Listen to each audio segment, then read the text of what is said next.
waxaan ugu bishaareynaa ummadda Soomaaliyeed meel kasta oo ay joogto in shirkadda Soomaaliyeed ee Sahal Enterprise inay dib u bilowday adeegyadeedii kala duwanaa taasoo muddo ilaa 2 bilood hakad ku jiray sabab la xiriira caabuqa COVID-19 shirkaddu waxay qabataa adeegyo kala duwan oo ay ka mid tahay adeega waxbarashada oo ay ardayda Soomaaliyeed ee ku sugan dhammaan geyiga Soomaaliyeed iyo waliba wadamo kala duwan oo caalamka ka mid ah ay u qaban jirtay oo ardayda ay u fududeyn jirtay jaamacadaha dalka Turkiga iyadoo sidoo kale ardayda ay shirkaddu ay u dhamayso fursado waxbarasho oo kala duwan kuwaas oo ama ha noqoto scholarshipyo maxaan ku raahday kala duwan oo qaarkoodna ay full yihiin qaarkoodna ay half yihiin sidoo kale maaragtay maxaan ku raahday jaamacado dawladeed oo aad u jaban oo qiimahooda iyo tayadooduna ay aad u sareyso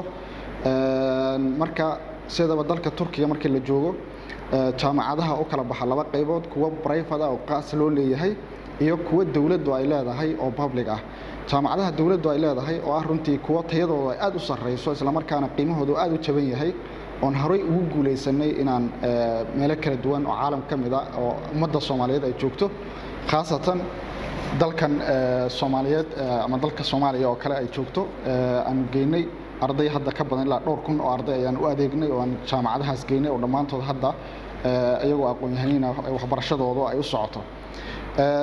marka shirkadda Sahal Enterprise hadda waxay dib u bilowday adeegyadii kala duwanaa ee u qabanaysay ardayda Soomaaliyeed ee jaamacadahaas ugu soo dhameynaysay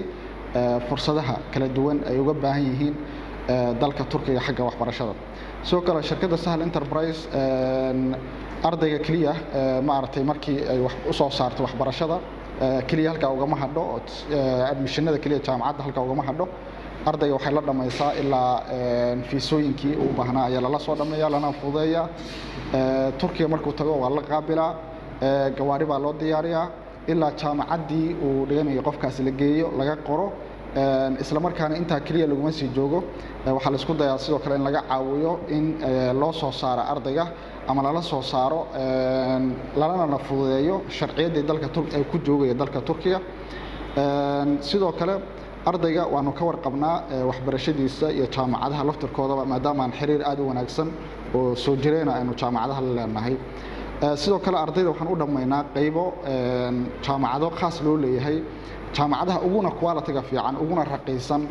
maadooyinka ugu fiican ee Soomaalidu ay danaynayso ama engineering ha noqoto ama caafimaadka ha noqoto ama maadooyinka socialka la xiriira ha noqoto dhamaantood laga helayo ayaan ayagana u soo dhameynaa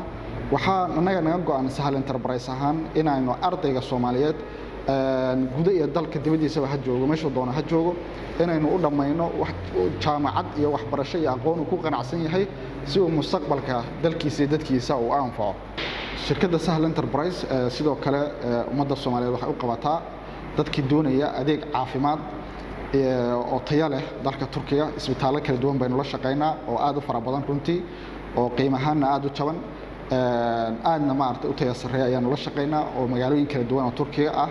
ayaanu la shaqeynaa saadaradeed qof kasta u baahan in uu Turkiga ama operationno ama xanuuno ay hayaan doonaya inuu isaga soo daaweeyo iyadana waa la fududeeyaa oo qofka haday fiisan noqoto iyo xagga markuu tago adeegyada u baahnayo kale oo dhan ayaa la qabtaa intaas waxa sii dheer shirkaddu waxay sidoo kale ay hadda soo kordhinaysaa service kala duwan oo qaybaha kaargooyinka iyo traveling ayay soo kordhinaysaa ama safarada la xiriira diyaaradaha tigidhadooda iyo sidoo kale kaargooyin ayay soo kordhinaysaa haddii Ilaahay yiraahdo adeegaas oo ugu bishaareynayno inuu noqon doono adeeg isagana sidoo kale la mid noqon doono adeegyada kale ee hadda shirkaddu ay bixiso oo runtii tayo ahaan aad u sareeya haddii Ilaahay yiraahdo iyo sidoo kale wixii kale hadda anagu waxaan wadno oo barnaamijyo ay ka mid yihiin in wax soo saarka dalka Soomaaliya inaynu ka qaadno ama Afrika oo dhan markii la fiiriyo gabigeedaba inaynu ka qaadno wax soo saarkooda inuu u suuq geyno dalka Turkiga sidoo kale productska dalka Turkiga inaynu ka soo qaadno oo aynu geyno aynu keeno Soomaaliya iyo Afrika oo dhan shirkadda Sahal Enterprise markasta waxay idinku soo dhaweynaysaa gacmo furan oo ay idinku soo dhaweynaysaa shirkadda Sahal Enterprise waxay xafiisyo kala duwan ku leedahay magaalooyin aad u kala duwan oo ku kala yaala geyiga Soomaaliyeed iyo Afrika ama geeska Afrikaba waxaan xafiisyo ku leenahay magaalooyin kala duwan oo Soomaaliyeed sida magaalada Hargeysa magaalada Burco magaalada Laascaano magaalada la yiraahdo Garowe Gaalkacyo Muqdisho ayaynu xafiisyo ku leenahay. waxaan sidoo kale dalka Itoobiya ku leenahay xafiisyo, sidoo kale dalka Djibouti iyo Kenya ayaanu sidoo kale xafiisyo ayagana ku meel gaar ah ku leenahay. shirkadda Sahal Enterprise sidoo kale waxay xafiisyo waaweyn ku leedahay magaalooyinka ugu waaweyn dalka Turkiga, magaalada Istanbul iyo magaalada Ankara. shirkadda Sahal Enterprise hadda waxay gashay shirkadda xagga markay noqoto adeega hufan iyo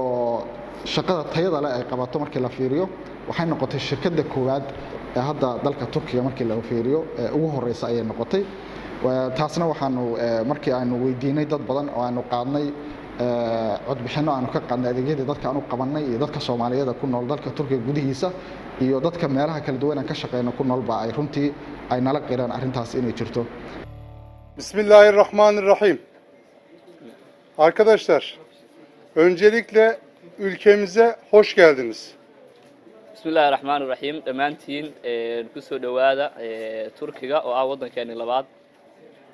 Bu ülke aynı zamanda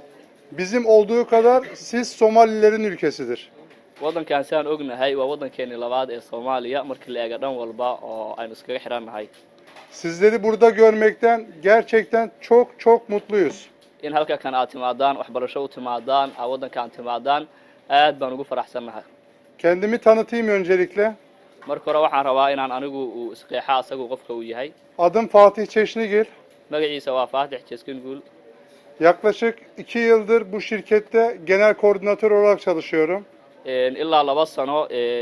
waa coordinatorka guud ee shirkadda Sahal Enterprise.